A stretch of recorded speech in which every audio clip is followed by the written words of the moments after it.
The Living Your Best Life Experiment, week 30 and 31. This week, you get a bonus. It's 2 for 1. Because I was just too exhausted last week to get around to it. I'm still exhausted this week, but I'm getting around to it. So I'm grabbing my cup of coffee and diving into it. Let's go. Chapter 6, Establishing Your Truth. So this goes into part 3, Establishing the Truth. And it talks about how we've already talked about you being a magical sponge and how we're thrown into things beyond our control. And the third part, the third saboteur, is establish the truth. So the first part makes a pretty bold statement saying that your truth and the truth are not the same. So what exactly does that mean? Basically, it means that the truth is subjective. There's no one truth, and that everybody has a vision of what that truth looks like. So then he talks about how if we ask people how their life was, some people will give you a tale with enough twists and turns to come out looking like a bowl of ramen, juicy, yummy ramen noodles. And others will just give you a brief, rundown. And how you describe your life will give you insight to what your truths are. So when you're given your life story, you are laying the groundwork, giving the background story, and the reasons and justifications of why you are the way you are and why you're at the place that you're at. And this is what is your truth. This is your truth of your life. So we build a life around these explanations and establish our truth. So a lot of times we'll use them as justification. This is what happened to me, and this is why I act this way. This is why I do this. This is why I've ended up at the place that I'm at. Then he talks about how we see truth from our own perspective and gives an example of 3 people in a coffee shop. So the first perspective would be you running behind, you have a big job interview, you go order your coffee, and as you're grabbing your coffee to go, you turn around and some guy runs into you and spills coffee all over you, and you don't have time to go home and change. Then he talks about how we see truth from our own perspective and gives an example of 3 people in a coffee shop. So the first perspective would be you running behind, you have a big job interview, you go order your coffee, and as you're grabbing your coffee to go, you turn around and some guy runs into you and spills coffee all over you, and you don't have time to go home and change. And the guy just gives, a little shrug and walks away like he doesn't care. And, this ticks you off. You have to race home now, try to salvage this interview. It took you forever to get this interview. Like, it's the worst moment that this could have happened. Then we skip to somebody sitting in the corner, just quietly having their coffee, enjoying, the day. And this person notices somebody come in and they look really agitated, nervous, and, they're dropping, their card when they go to pay. And they snap at the server for getting their name wrong. And all of a sudden, this guy turns around and runs smack dab into the guy waiting in line and explodes on him. And, the young kid is kind of embarrassed. So the young guy standing in line just makes a quiet apology and, gets out of the way. This guy is pissed off. He doesn't want to deal with this, doesn't know how to deal with it. So between these 2 scenarios, which one is the truth? And it comes down that they're both the truth. The first one is your truth. It's something that you've experienced it's what happened to you. And the second one is an outside perspective, seeing both parts. So if you saw only one part, if you saw the man who ran into somebody, then you would say that he was at fault. But if you only seen the man who got ran into, you would say it was the other guy's fault. So that's the tricky thing about truth, is that it's all about perspective. And it talks about how your truth is not the truth to anybody else but you. And what it means is that the things that you believe are true in your life are what helps shape you and gives you your hang-ups, your triggers, your rage, your disappointments, all that stuff. And that stuff will never be true for anybody else except for you. And then it really sounds like a bunch of doom and gloom, and you kind of think to yourself, well, I guess I'm screwed. But then it goes on to say that the stuff that happened in the past does not define you. If you look around, you will see tons of people who have had horrible pasts, who still seem to be thriving and, okay with themselves. So what is the difference between you and them? And it's all about perspective and how you look at things and how you let them define your truth.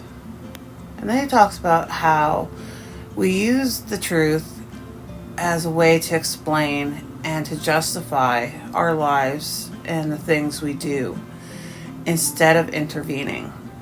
So once you know your truth, once you know why you are like you are, the things that you do, you now have the power to intervene and make a real change.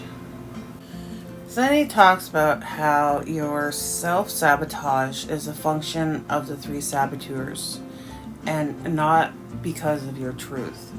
So what has happened has happened. What you take from that, how you view it, what you do with it, all contributes into those 3 saboteurs and into your self-sabotage.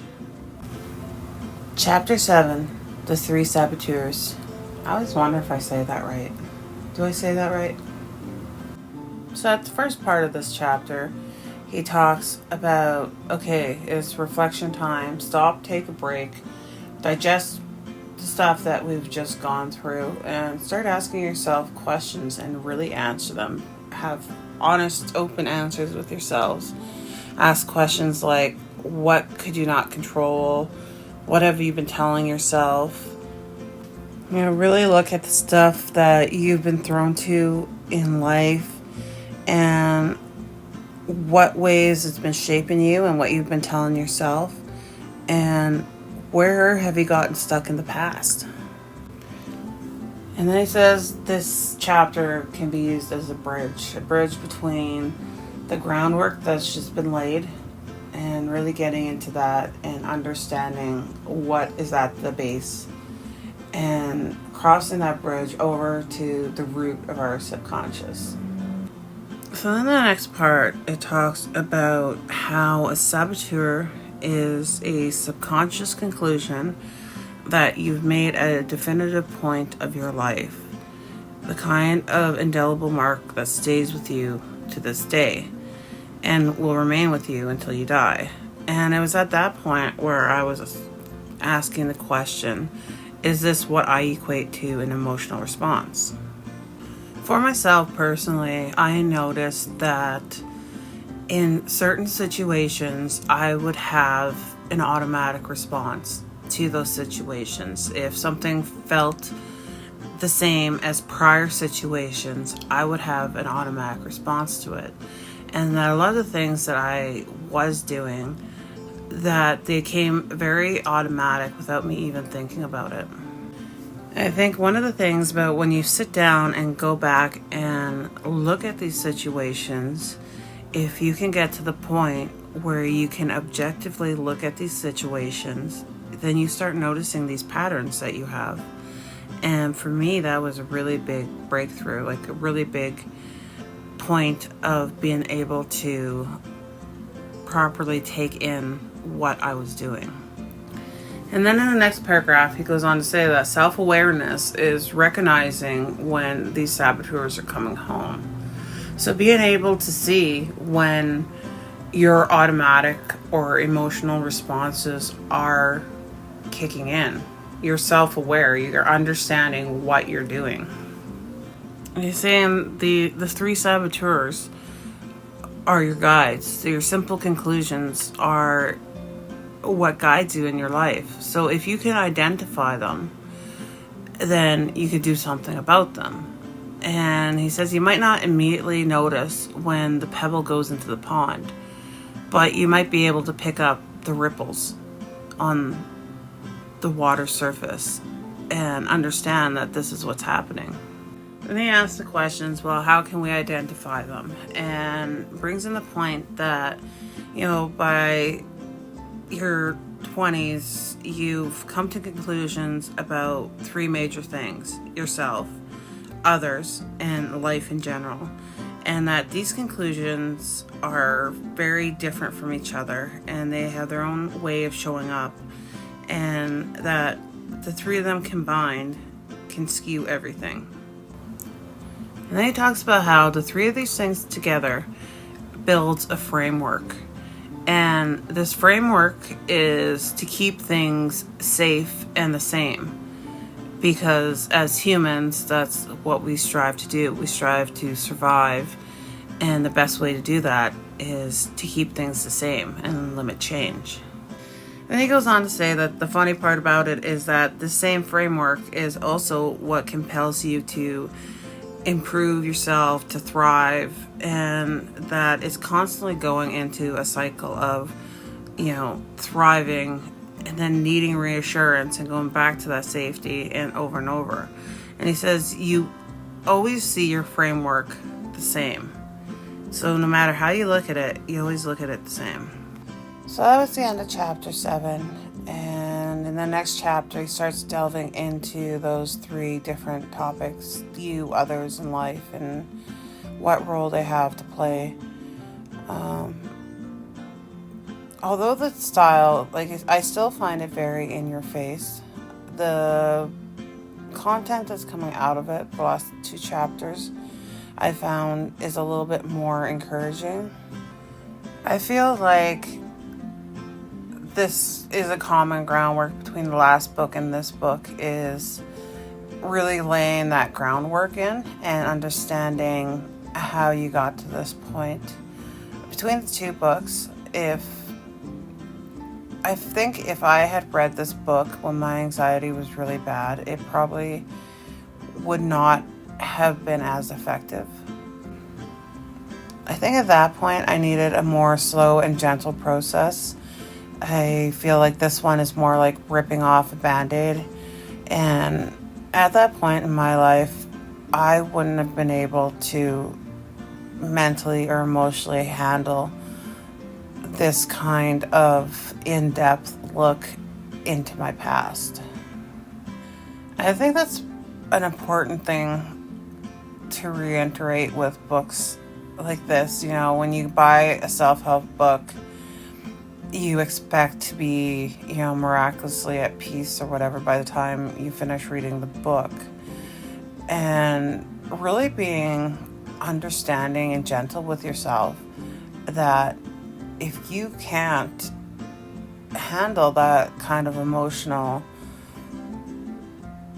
turmoil, it is perfectly fine to dip your toe in or take that first layer off and step back and regroup and come back and take another layer off. I feel like a lot of times we have so many layers stacked on top of each other, and trying to get down to the bottom of them in one go is a really heavy experience. I think it's probably a good point to reiterate, to be understanding and gentle and patient with yourself. This is a process a long-term change. It's not something that needs to be done overnight. So until next week, I hope everybody has a good week, and bye.